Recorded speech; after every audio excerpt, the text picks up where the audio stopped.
Yes, I'm still here.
Wake up, you ain't heard the news. Fast breaks on your screen. Always making moves. Week 8 in the NFL football season. Full Force Football Friday. Hell yeah, thank you for joining me here live on the Fast Break Sports Hour. Again, this is Full Force Football Friday, getting you ready for all the games this weekend in the NFL. Sunday, real early Sunday, because there's another game in London. So those of you, man, I don't want you guys to be surprised because there's going to be a game real early. Check your local listings. It's going to be 6:30 here at Pacific time, my time. So, man, if you're Mountain time, 7:30, Central, 8:30, Eastern time, 9:30. So, man, hey, I got it real early here, which is all good. I get to wake up as early as I want to, turn that thing on and watch the game. That's going to be Philadelphia versus Jacksonville. Jacksonville always gets a London game. They're about to move to London. I'm calling that shot here within the next 2 or 3 years. Just watch it happen. Just watch it happen. They're going to move down there. We're going to cover all the games Sunday. We're going to cover all the games, well, one game on Monday. And last night's game, we'll talk about that here shortly. Again, thank you guys for joining me here. Appreciate you guys. For those of you that have already subscribed, man, love y'all. Much love and respect. That's how we do. And for those of you that haven't already, go ahead, man. Subscribe, man. It don't hurt. Subscribe, like, comment, do whatever you want. Say what you want. That's what we're here all. That's what we do. That's the great thing about sports is we all have opinions. None of us are, it's not a fact. Our opinions are opinions. Unless we're talking about something that already happened, then we can speak at it as facts. But when we're talking about games that are gonna happen and what we feel might happen, that's all opinions. And I got a very strong opinion on a lot of these games, as I do every week. And I'm coming full force for you on Full Force Football Friday. Now let's get right to it with last night's game between the Houston Texans and the Miami Dolphins. The Houston Texans were the home team, and early on, this game was pretty good. I build it to be somewhat of a higher scoring game. If you guys watched the show yesterday, that it was going to be somewhat entertaining. And it started off that way with a 14-10 halftime score. Now, it could have been 21-10 with that scoop and score that the Houston Texans had, where it looked like Brock Osweiler fumbled the ball. I believe he fumbled the ball. But Thursday Night Football was like, nope, let's not make it 21-10. Let's call that, let's call that an incomplete pass. That's not the Tom Brady rule anymore. So it wasn't 21-10, it was 14-10, And then the second half started, and that's when the Texans just took off. Will Fuller, man, 70-plus yard touchdown bomb. DeAndre Hopkins, another one. It was more so of a, 30, 35, 40-yard pass and him running it the rest of the way wide open. The Miami Dolphins secondary was just nowhere to be found in yesterday's game. And hence the 5 touchdowns that Deshaun Watson threw last night. And he threw those 5 touchdowns on minimal attempts. That's what you want to do in the NFL. You want to run the ball. You want to be accurate as a passer. You want to make big plays as a passer. And the only unfortunate news yesterday was Will Fuller, who it was, I would say, the end of the third quarter, I believe, or early fourth, where he came down on his knee and he was on the ground for a while. Then he went to the sideline, went into the little tent area to find out, see what was going on, see if there's any, issues. He went into the back and they feared that he had a torn ACL. MRI today comes back positive of a torn ACL, which is unfortunate, just simply because Will Fuller he's the number 2 receiver on that team, but he's the one that he takes the top off of defenses. Letting DeAndre Hopkins do his thing underneath. And DeAndre Hopkins can do the damn thing by himself, and he can do things deep. You can throw the jump ball to him. He's a top 3, top 4 receiver in the NFL. Many will argue he's the best receiver in the NFL. But Will Fuller, man, he makes it a lot easier for DeAndre Hopkins. And Will Fuller himself, man, he's gonna make big plays. He's gonna create. He's another weapon for Deshaun Watson, and that's a big loss for the Texans. Now I know they were bringing along Keke Coutee, who missed a game yesterday, so they're hoping he can get back into the fold, and he's going to be the number 2 now, no matter what, whether he likes it or not. He's not going to be the number 3 anymore. So you have to wonder and see if he's still going to be able to generate the type of offensive display that he did in prior weeks before this week where he didn't play. That remains to be seen. They'll find out next week when they go to Denver against the Broncos. No Will Fuller. And the Miami Dolphins, I mean, they put up a fight in the first half, and they just seemed like they continued to play the same way offensively in the second half as they did in the first half. They probably, said, if we play like the way we did in the first half, keep the score close, continue to run the ball, little short passes or whatnot, not make any mistakes, then we should be able to hang with the Texans and maybe pull one out at the end.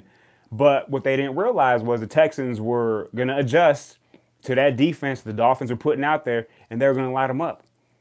They did it on the ground. They did it through the air. They lit up the Miami Dolphins. Let's keep it real. Let's be real with it. In that second half, and just the final score showed it. I mean, in the second half, the Texans whooped up on the Dolphins 28-13. Which gave you a final score of 42-23. Now, there was one bright spot for the Miami Dolphins. Now, I like the way Frank Gore ran the ball. Kenyon Drake was pretty good. Amendola did some things. He actually threw a touchdown to Drake. But Devontae Parker, and I talked about this yesterday, this was it. He had to show something. He had to show out because he was going to be forced into starting in the game because of the receivers that were out for the Dolphins in Albert Wilson and Kenny Stills, and he was going to be part of that 3-receiver mix with Grant and Amendola, and he stepped up. He stepped up in a big way. 6 catches for 134 yards, had that crazy pass that was deflected. It hit Jakeem Grant in the hands. He gets hit, ball pops out off the defender's helmet and flies 10 yards in the direction that the Dolphins were going to, and right there standing, Devontae Parker just standing right there. And that just goes to show you, man, good players just are in the right spot at the right time. And he provided that. So 2 things here. With that, if you're the Dolphins, you have to look at it 2 ways. I believe that if something's really wrong with Tannehill, because this is already 3 games that he's missed, if he's going to be out a little bit longer, and Brock Osweiler is going to be your quarterback for the next, let's say, 2 weeks at the bare minimum, then I think you have to trade Devontae Parker, because if Brock Osweiler is going to be your quarterback, I don't feel the Dolphins are going to be in this playoff race too much longer. They are 1-4 in their last 5 games after starting 3-0. So now they're 4-4. And they're at that. By no means are they out. They're still in the thick of things for a playoff spot halfway through the season. But you have to look at it realistically. Now, if they know Tannehill's going to come back next week, then they've got something here with Devontae Parker. But they have to continue to massage this, continue to get back in the good graces of Devontae Parker and vice versa. Devontae Parker's got to keep saying the right things. He's their best wide receiver. And personally, I felt like he has been their best wide receiver, but there's just been some issues being in the doghouse. Something just wasn't clicking there for one side or the other. But he showed it yesterday. He showed that when forced into the role and saying, this is your time, he showed out with Brock Osweiler as the quarterback. So that was big. And he made some incredible catches as well. It wasn't like he was just getting, 6-yard, 7-yard slant patterns. He was making some good catches, passes that were high, that were behind him. And he was blocking as a receiver. And he's a big receiver coming out of Louisville. So the Dolphins have two options here. And if they are still going to trade him, again, we only have 4 days left until the trade deadline. Who's going to come and knocking? Because they did want a third-round pick for Devontae Parker. Is that now a third round? Is that realistic now? Because before it wasn't realistic because he wasn't playing. So let's be real with it. That was more so maybe a fifth or a sixth for a player that really wasn't getting anything going for that team, but has all the talents, all the attributes, the size, the speed. Man, he can do it all. But he had to put all of it together, which he did yesterday. Now can you get a third round pick from a Philadelphia? Now can you get a third round pick from a Jacksonville? A team that's looking for that number one receiver. Now, Philadelphia, they got Alshon Jeffrey and Aguilar. Okay, that's fine and dandy. Alshon Jeffrey is more so, getting up there in age, and they know it. And, he can still, get 6-7 catches for 80, 90 yards. He can still do that. And Aguilar is going to get everything underneath, 5-6 catches, 40 to 60 yards. But that third receiver, who if Devontae Parker jumps into with the Eagles, he'll be the number two. And slowly, if he continues this uptick, can be that number one that the Eagles have been needing for a while. So that remains to be seen. Again, it all depends how the Dolphins view the outlook of their season and whether or not Tannehill's real close to coming back from that shoulder. They still haven't really put out any real information. You have to wonder why.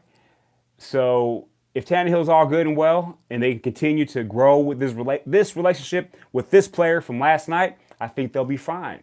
I think they will have a puncher's chance to make the playoffs or to just be in the thick of things.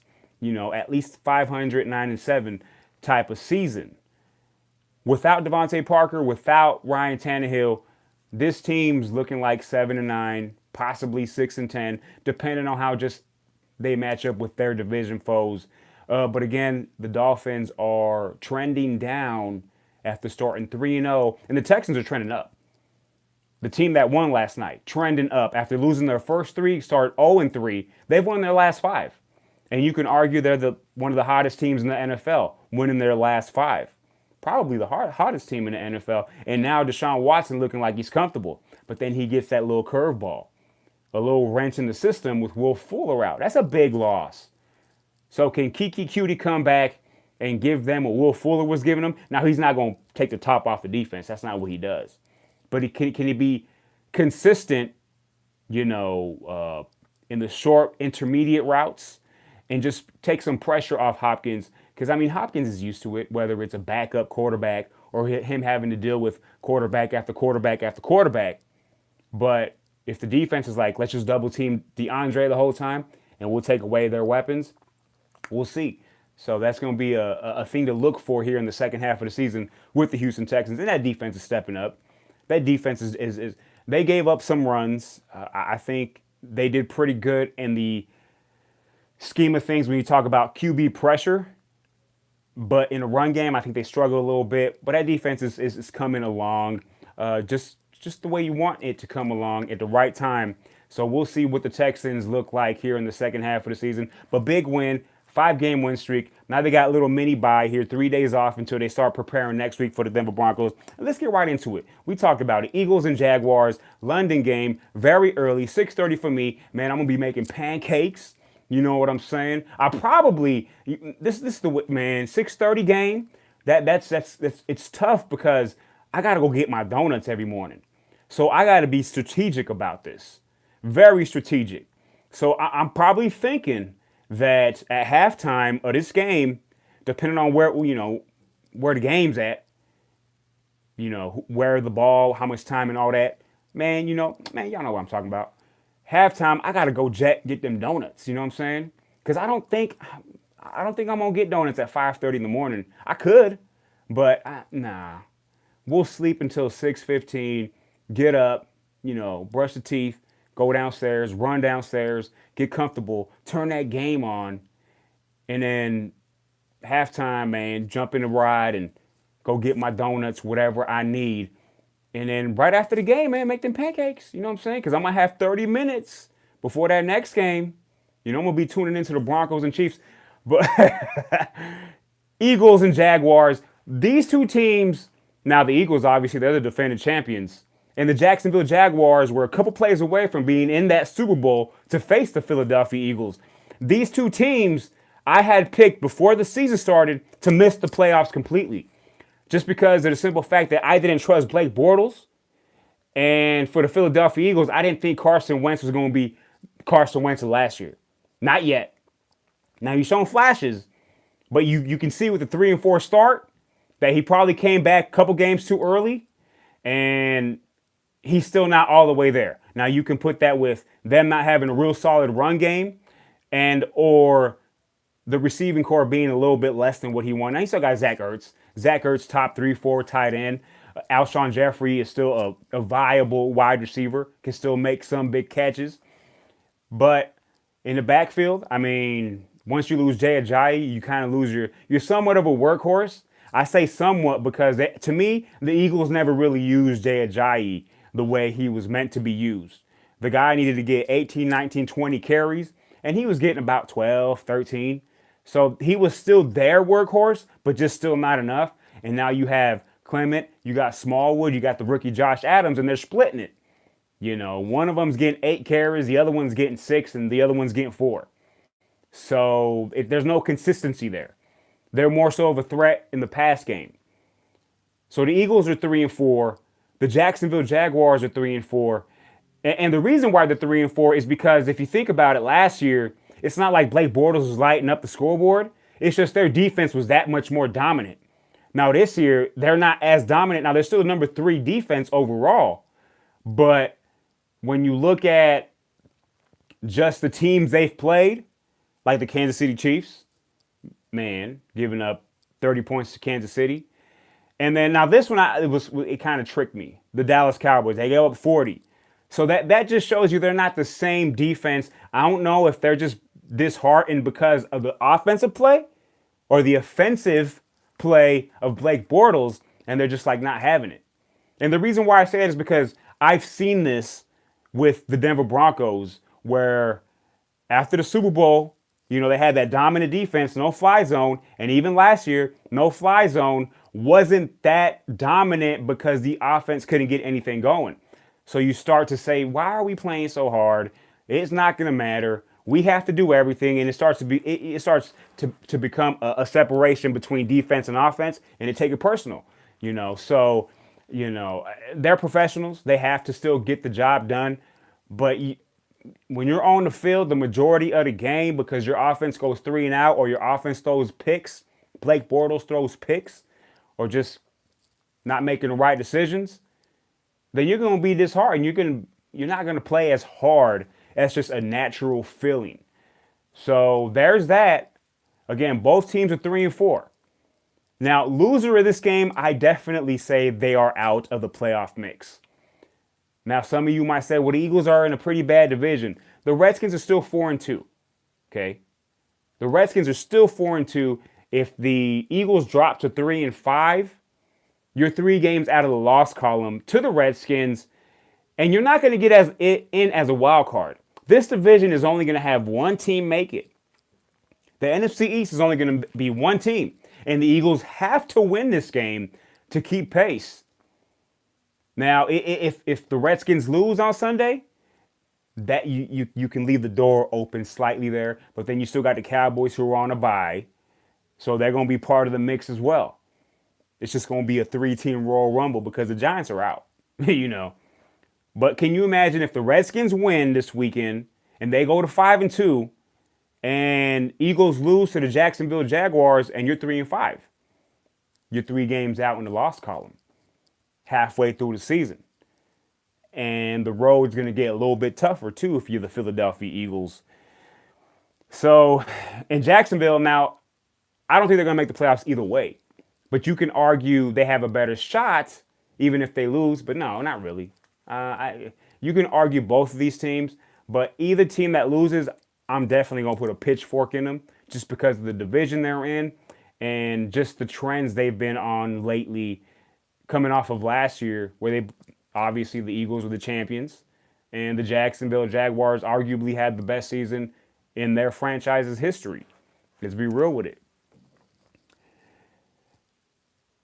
So winner of this game, they still got a shot, but at the end of the day, my prediction when I first started this Fast Break Sports Hour before the season started, I said these teams would not make the playoffs, which I was going out on a limb. Y'all got to give me credit for that. I mean, it was so many games ago, but I'm right so far. I'm right when it comes to that. So let's be real with it. Speaking of the Redskins, the reason why they can go 5-2 is because they go to New York and MetLife Stadium and play Eli Manning and the New York Giants. Or should I say Saquon Barkley and the New York Giants? Because this is Saquon Barkley's team now. It's not Eli's team anymore. It never was Odell Beckham's team. You know, Odell Beckham might be the king of New York when it comes to just all the flashy lights and all that good stuff. But when it comes to the Giants, no, he's not the heart and soul of this team. It's Saquon Barkley now. And Eli is just trying to figure out, man, can I just play fairly decent so that I don't get pulled in any of these games and I can finish out my career? You know, maybe go somewhere else next year or maybe retire. Just depends on what Eli Manning wants to do. More power to him. If he wants to continue to play, I'm pretty sure there's going to be 8 to 10 teams that'll say, you can start for us for a season or two. Let's be real with it. That's what it is. He's still a good quarterback, but just things aren't going his way early on. And it's just the season is lost for a few of the New York Giants. So even with them being at home, the Washington Redskins, pretty good defense. Besides that one game where they played the Super Saints because, you know, they're trying to break records with Drew Brees on Monday night. If you just, besides that game, they're still ranked the number 5 defense. And that's what's kept them atop of the NFC East at 4-2, possibly going to go 5-2. You know, Alex Smith, he's just doing what he does. And he's been without his receivers in Jamison Crowder, Paul Richardson, who they freshly acquired in the offseason. And he might still be without both of them. Paul Richardson is questionable. So he's going to have to work with Doxson. He's going to have to work with Jordan Reed. And the run game, I mean, Chris Thompson might be out as well. He's questionable. But you still got Adrian Peterson in the mix. Capri Bibbs has shown flashes. That big play, you know, at the backfield, pass game talent. I think he could run the rock as well. So it might be an ugly game. It just, you know, just the way you look at it. Can the Giants put up points if they took their head out of there? You know what? Probably. But just the way things have been going, I don't see it. I think this is going to be a game where, man, it's going to be a Saquon Barkley game, and you might see some highlights. But at the end of the day, I got to go with the Redskins. And now to give you my prediction for the Eagles and Jags, I have the Eagles winning that game 20-17. Not too bad of a game. And in the Redskins-Giants game, I got Redskins 24, Giants 22. It's going to be that kind of game. Can the Giants sneak this one out? Possibly. They're at home. They're pretty good at home when it comes to the Washington Redskins. But just this season is lost. And is it just better for them just to continue to lose so they can get another top 5 pick and continue to rebuild, kind of push Eli out, and make the rebuild official? It's not official until you get rid of the old quarterback. And unfortunate, Eli Manning said it. I don't see myself anywhere besides New York. That's going to change next year. I can almost guarantee you that. Hopefully he can save face and play pretty decent throughout the season so he doesn't get pulled. But you're going to have to wonder once the Giants are out officially, which will probably take another loss or two. So in 2 weeks, when they're officially out, they might say, you know what, we have a Kyle Lauletta. Let's see what he can do.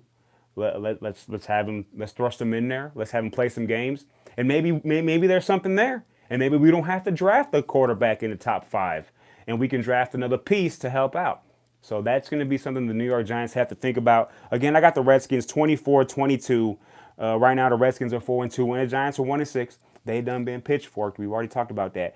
The term pitchfork means that I don't put a fork in these teams, meaning they're done. Or that there is no aspirations for playoffs whatsoever. It's on to next year. You got to do the pitchforks a little bit bigger. We coming at you with a big old fork.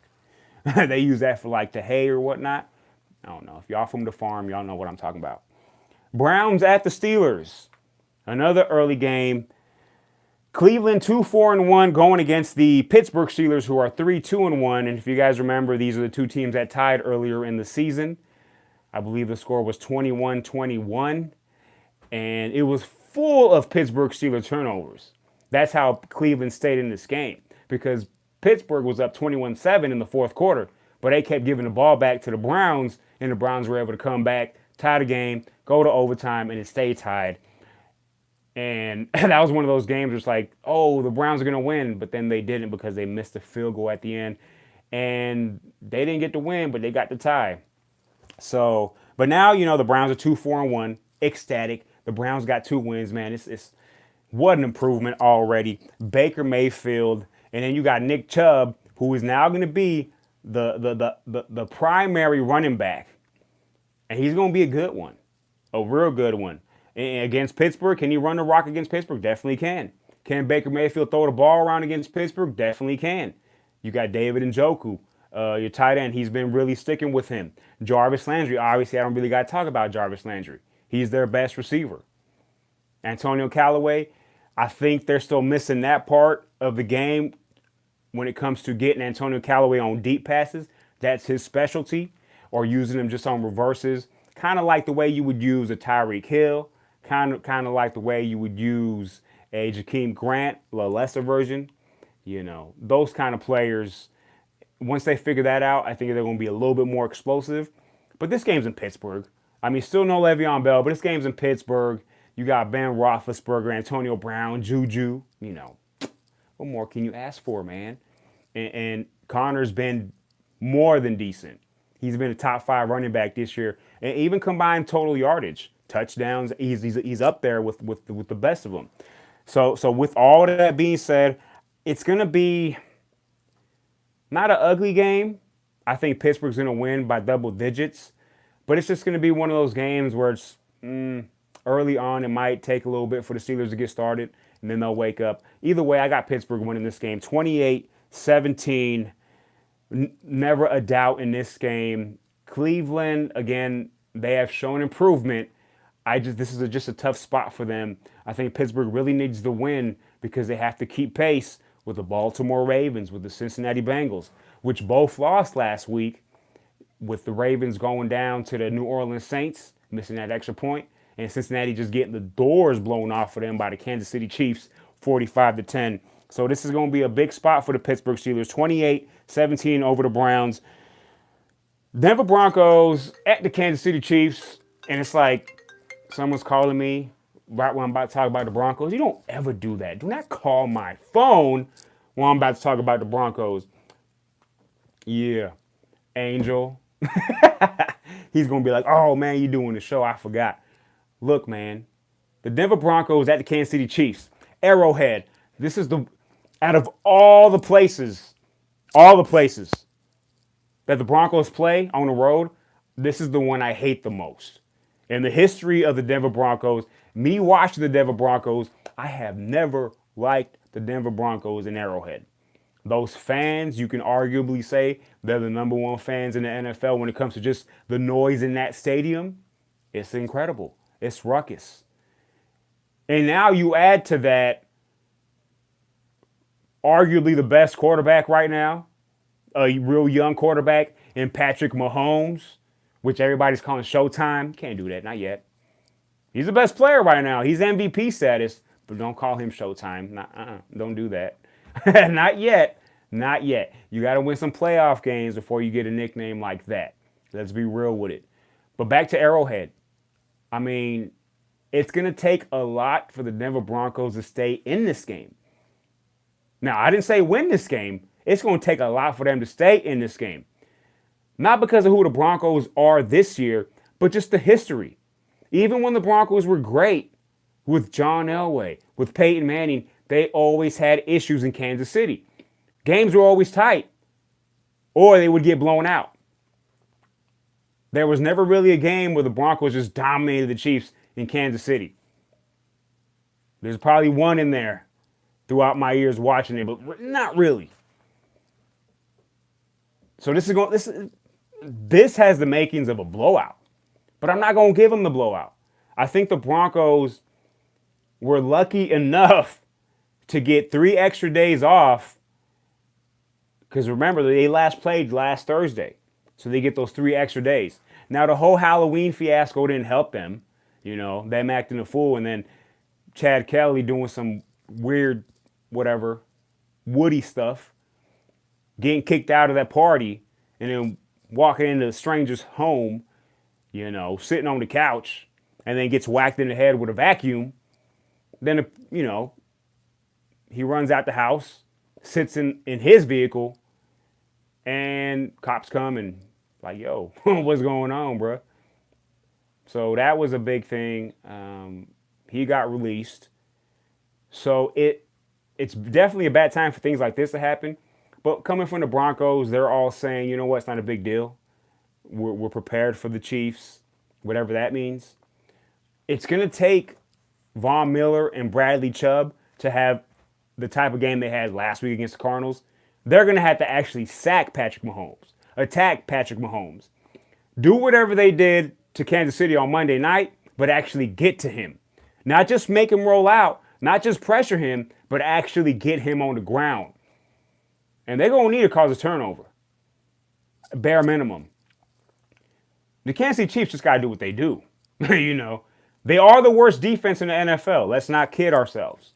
Now, people say, well, they look better against the Bengals because they only give up 10 points. And, their defense has been looking pretty. Only give up 14 to the Jaguars. I don't care. Look who you gave up 14 to, the Jaguars. And the reason why you only gave up 10 to the Bengals is because they're the Bengals and they decided to do something different than what they're good at. And plus, you put up 45 points. It's hard to score when you throw the game plan out and you're doing everything just to stay with it. That doesn't mean you have a good defense. That just means the offense doesn't do what they do. You're still a 32 ranked defense, yardage-wise. But again, 6-1, best team in the AFC. Some will argue they're the best team in the NFL. I will argue they are not. I don't even think they're the best team in the AFC. That's just my opinion. I believe that's the New England Patriots. Just my opinion, that's it. I think there's 2 or 3 teams that can take down the Chiefs. But in this spot, in this game, it's going to take something very special from the Broncos offensively. And I mean big games from Lindsey, big games from Sutton, because you're going to get what you're going to get from Sanders. But you need those 2 rookies to do some things on Sunday. In Case Keenum got to ball out. This has to be his best game of the season. Defense got to create turnovers. Chubb and Miller got to get them sacks. But see, that's a lot. Not all that's going to happen. But it's not going to be a blowout. But the Chiefs will put up points in this game because they got all the weapons. You're not going to stop Kareem Hunt. You stop him in the run game, he's going to be open in the pass game. You stop Tyreek Hill, you're not going to stop Kelsey. You stop Kelsey, you're not going to stop Tyreek Hill. But if you remember the game, they were sticking on Kelsey. When they were able to stop Kelsey, Chiefs couldn't score. So you have to wonder what kind of game plan they're going to have for this game. End of the day, I'm going to be unbiased because I could easily say, yeah, the Broncos they're going to upset them. I would love that. I hope, obviously, man, that'd be the greatest thing ever. If the Broncos win this game in Kansas City, oh man, holy crap, man, that'd make my month. I don't care what happened after that. But I got the Chiefs winning this game. Keeping it real with y'all. I got the Chiefs 35, the Broncos 24. Some points are going to be scored, and there might look like there's a shot, but not really. Chiefs by 11 at the end of the day. Chiefs get to 7-1. The Broncos go to 3-5. And do they get pitchforked? Remains to be seen. We'll see if I pitchfork them on Monday. 3-5 is 3-5. That's still an ugly record. So we'll see what happens. I gotta take the temperature of the team. I have to find out and see where they're at, see where the heartbeat's at. Then I'll be able to see who's gonna get pitchforked on Monday. Seahawks at the Lions. I like the Lions all the way in this game. I like the Lions lately. They're 3-3. They're a team that I said will sneak into the playoffs. So they have to get this win. The Seahawks 3-3 also been playing better above their heads. In my point of view, to me, the Seahawks are a 7-9 team, somewhere around there. So I guess 3-3 makes sense. But in this game, you got two teams that still, when I look at both of these teams, I still don't know who they are. I don't know if the Seahawks are 3-3 good or 3-3 bad, and Lions 3-3 good or 3-3 bad. I guess it's one of those things, what have you done for me lately? If that makes sense to y'all. That makes sense to me, because I know what I'm seeing. I know what I'm talking about. In my point of view. You guys probably like, what are you talking about? I'm talking about when a team's 3-3, like the Jets, for instance, last week before they lost. They were 3-3. But to me, that's a bad 3-3. That's a team you know is not going to get to the playoffs. The Seahawks, to me, are teetering on that. And if they can get this win, you might change my mind. But I got the Lions in this game because I got the Lions starting to creep up, get closer and closer. I don't know, somehow, some way, I have them above the Vikings at the end of the day. I mean, that was just my prediction. I had the Packers and the Lions get to the playoffs in this division. But that's, I got to look at it for what it is right now. Are the Lions a playoff team? No, they're not. But I got the Lions in this one, 24-20. Kerryon Johnson, man, I've been talking about him since the preseason. He is the key to victory for the Lions. He's a badass running back. And it took them a while to figure that out. Matt Patricia was like, we'll see what happens. We're going to split it with him, LeGarrette Blount. You shouldn't. You better not. You got to get Kerryon Johnson the ball, man, at least 20, 22 times. That's your playmaker on the team. Yeah, you got Golladay, you got Tate, you got Stafford. I understand all of that. And in some form or fashion, you got Marvin Jones. But you saw last week, they beat the Dolphins by double digits, and it was because they ran the ball. They ran the you-know-what out of the ball. And that's going to be key in this game. Seahawks, I don't know. Russell Wilson, you still have to respect Russell Wilson's game with Doug Baldwin, Jerome Brown. I mean, Seahawks aren't going to do anything in this game. Defensively, I believe they play hard, but they're just not that good enough. They have a pretty good cornerback in Griffin, a real good cornerback. But just overall, I think the Detroit Lions, because they're at home, I see them winning this game. Now, it's not going to be a blowout whatsoever because, again, none of these teams are too impressive. I have the Detroit Lions winning this game 26-20, one possession game. But just, again, the Seahawks are just stuck in the middle somewhere. And you can say that about the Lions, but I see a little bit greater upside to the Lions just because, to me, they have more weapons on the offensive side. And you got Matthew Stafford. I mean, if you ask me what quarterback do I want, Russell Wilson or Stafford, everything being equal, I'll take Wilson, but everything is not equal. Matthew Stafford has better weapons. Let's be real with it. And been a better offensive line. Slightly, but better offensive line. I got the Lions, 26-20. Buccaneers at the Bengals. This is my upset special of the week, and I got two upset specials of the week. Two of them. So you already know if this is upset special, the Buccaneers are going to Cincinnati. I got the Buccaneers beating the Bengals. Buccaneers are the number one offense in the NFL. And it's because of the pass game, still the number one offense. And watch out. Now, I know Peyton Barber was iffy, the running back for the Buccaneers. Not that he's been very explosive whatsoever. But if Ronald Jones slowly starts to get going, he might be the next big thing for the running backs in the NFL. He got a lot of work in practice this week from all reports because they weren't sure if Peyton Barber was going to go. So look out for that. Just a little fantasy football thing for y'all to check out. But if they're able to get a running game going, then you can start believing in the Buccaneers some way, somehow, because they're going to throw the ball. They're going to throw the ball. Make no bones about it. Mike Evans, Adam Humphries, Deshaun Jackson, Chris Godwin. Oh, man. Yeah, Godwin. That's a hell of a last name. God and Win. That's all positive. That's great. Tight end O.J. Howard. So they have weapons in the pass game. If they can figure out the run game, which can happen here because the Bengals do not stop the run, the Bengals don't even play defense. That's a bad combination for a team that's number one in offense. Now, the Buccaneers, they're not that good defensively either. So you have the Bengals at the 31st at defense, and the Buccaneers are 29th.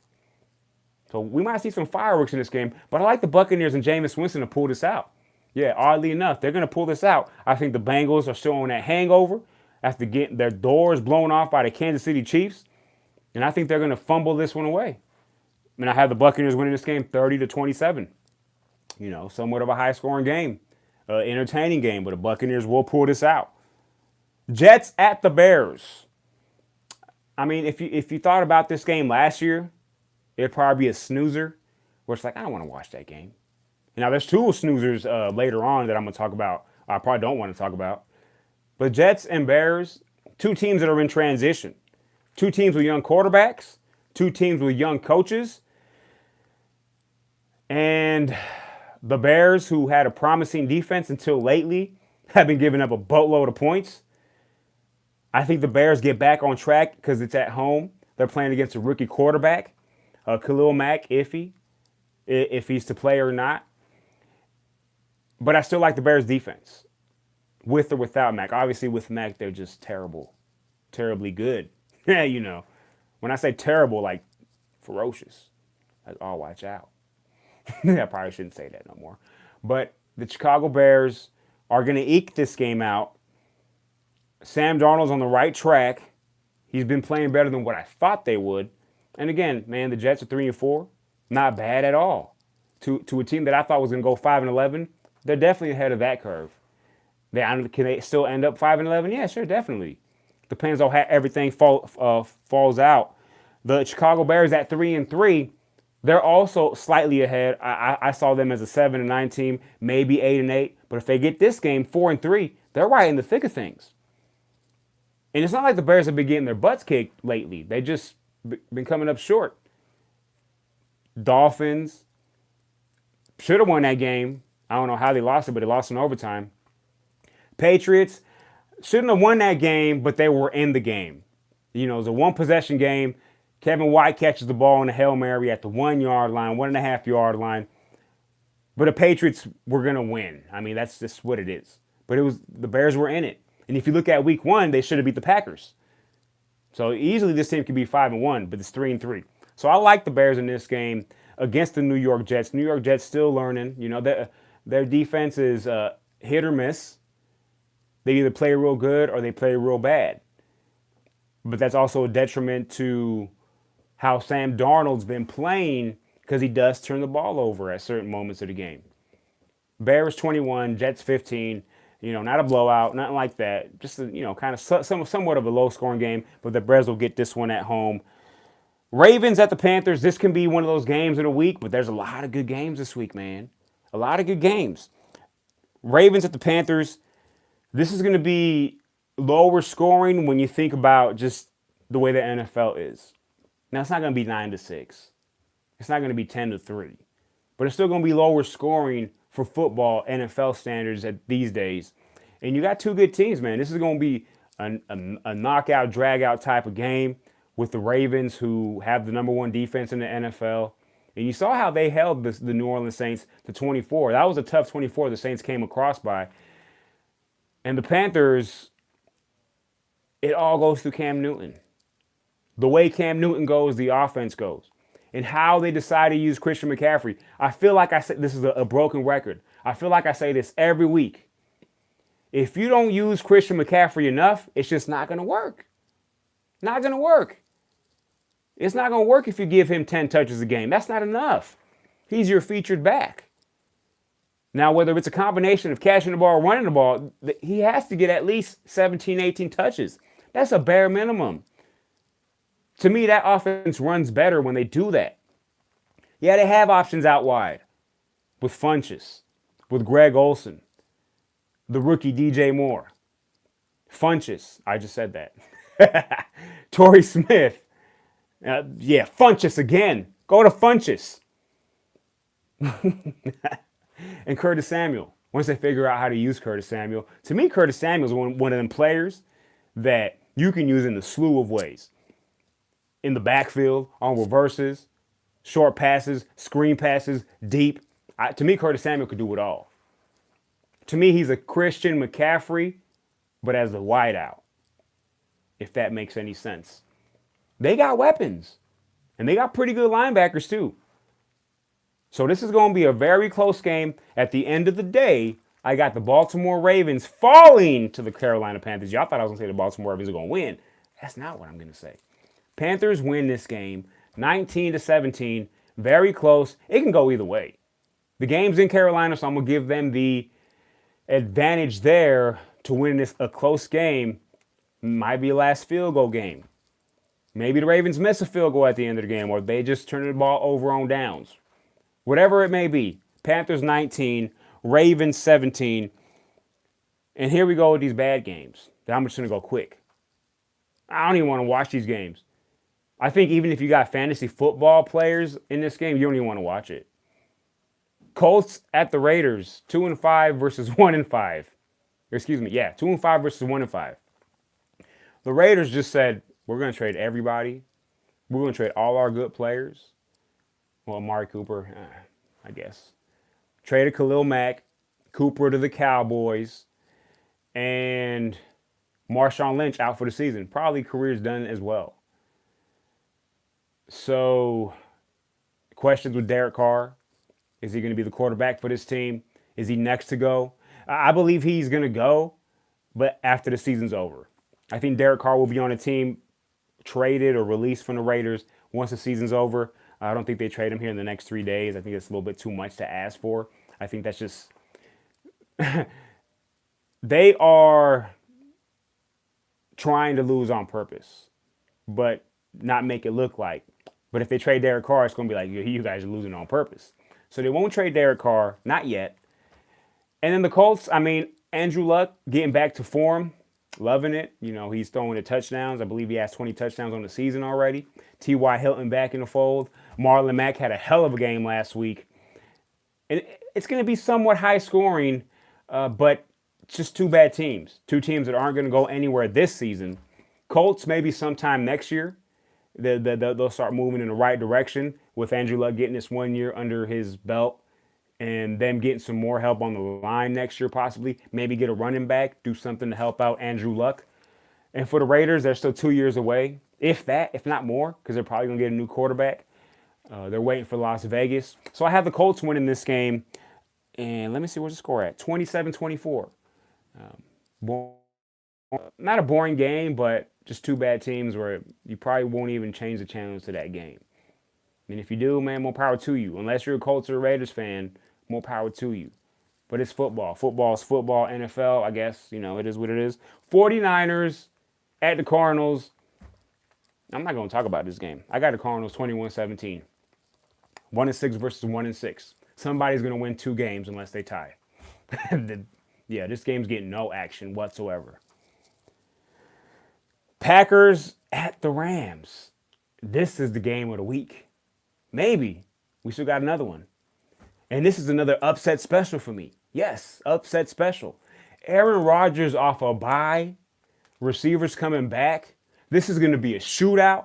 A lot of points going to be scored. Aaron Rodgers going back to Cali. To California. Quarterbacks going at it. Jared Goff versus Aaron Rodgers. Oh, man, this is the battle of California. This is Aaron Rodgers, man. He's like, you know what? This is my state. This is my city. I'm going to get this victory. I'm going to show you why I'm the best quarterback in the NFL. And I got the Packers winning this game. Yeah, the Rams are 7-0. But you got to lose sometimes, and this is where you're going to lose. And it might turn into a losing streak. Because the Rams next week go to the Saints. And they're going to lose to the Saints as well. Here we go. But it starts on Sunday. I have the Green Bay Packers beating the you-know-what out of the Rams. Well, not beating the you-know-what. It's going to be close. But when you're able to beat the Rams, you're beating the you-know-what out of them. I got the Packers 36. I got the Rams 31. Something like that. But Aaron Rodgers is going to do his thing. This is going to be 31-30, and Rodgers is going to go down there, man, and score that touchdown at the end of the game. Miss a two-point conversion. I'm giving y'all the info. Let's be real with it, man. And you look at the receiving core, man. You got Devontae Adams. Geronimo Allison look like he's going to be good to go. Jimmy Graham, good to go. But then you look at the Rams. Robert Woods, Brandon Cooks, double. Todd Gurley, woo! Yeah. Ric Flair. But in Cooper Kupp, don't look like he's going to play. I think he's not going to play. I think that's already been decided. Pretty sure. So I'm going to give the edge to the Packers at the end of the day. Better quarterback. Yeah, way better quarterback. Jared Goff's an awesome quarterback. But Aaron Rodgers is Aaron Rodgers. Packers win this game 36-31. Tune in for that game. That game's going to be fireworks. Y'all remember the Vikings and Rams game? It's going to be like that. Except for the road team is going to win this game. Aaron Rodgers is going to get that victory.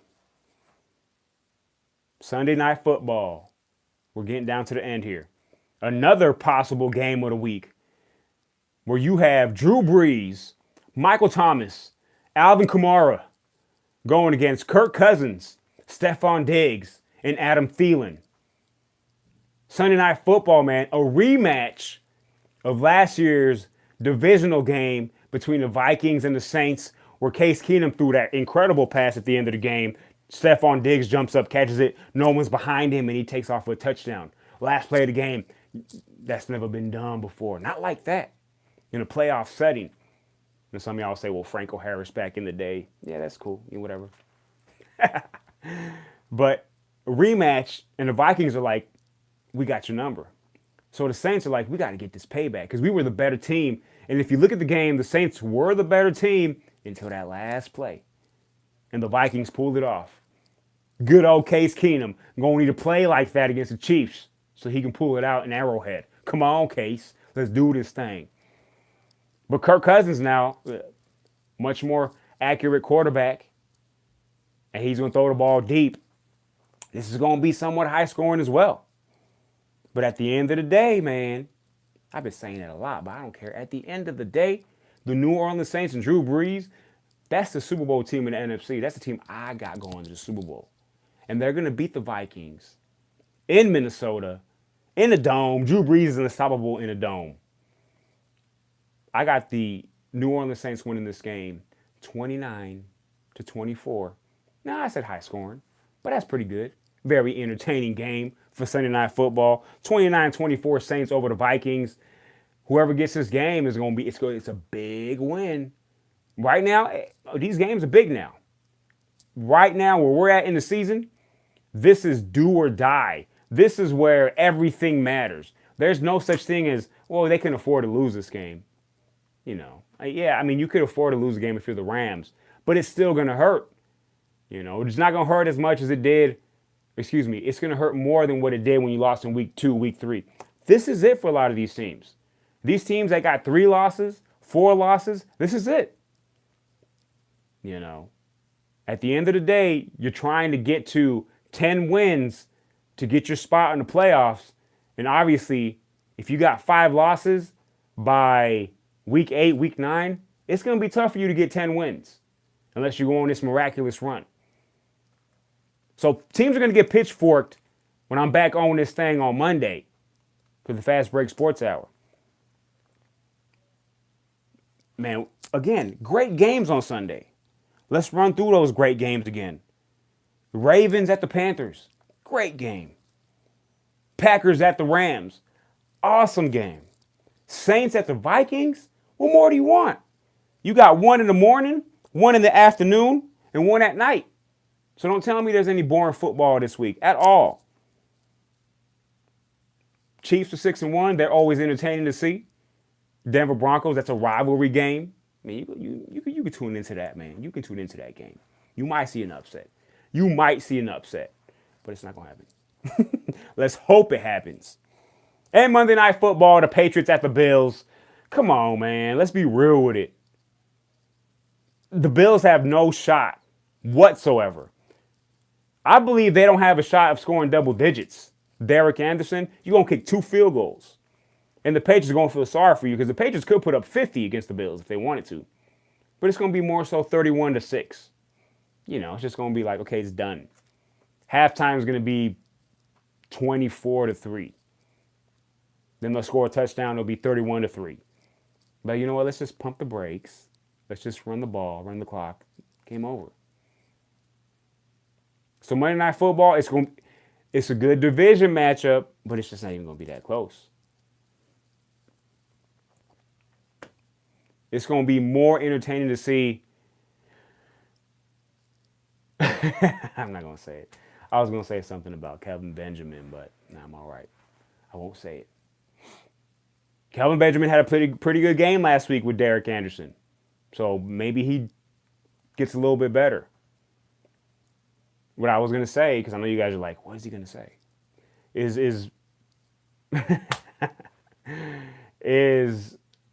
not going to say it. Not going to say it. Sorry. Is Kelvin Benjamin going to eat more hot dogs or have more receptions in the game? Because he's out of weight. He's out of shape. That's just a fact. Looking like Queen Latifah. Sorry, I said it. The demon in me had me say that, but just had to, you know. Kelvin Benjamin, dude, you could be better than what you are, but you don't want to. That's just a fact. I'm not. You should be a bad, you know what, receiver, but you're not. Because you're lazy and you don't really, okay, whatever. Blame the quarterback. You've been doing that. You did that to Cam Newton. You said the reason why it just didn't work out. Me and Cam Newton didn't work out. Well, now you're in Buffalo, where you have no quarterback and it's cold. And you're about to get blown out by the New England Patriots, 31-6. Monday Night Football. That's how it rolls. So, guys, you already know the drill. Y'all got to get ready for football. Do whatever you can. Reminder, there's a game at 6:30 in the morning, my time. Figure out whatever time you're at. I'm not your mom. I don't know what time it is where you're at. But figure that out. Get all your stuff ready. Sit back. Kick your feet up. Watch the games, get fat, as you know what? I don't want no bull sugar. You know what I'm saying? We're going to eat a lot of sugar. But be right. Come into Sunday with a game plan. You have to. And hopefully your team wins. Hopefully my team wins.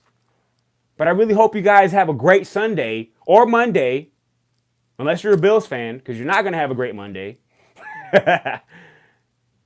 Man, maybe you're a Cardinals fan. This is your chance to win another game against the Niners. Do something. Or if you're the Niners, this is your chance to win another game. Do something. But other than that, good luck to all of you and all your teams. Unless you're a Raider fan and unless you're a Chiefs fan.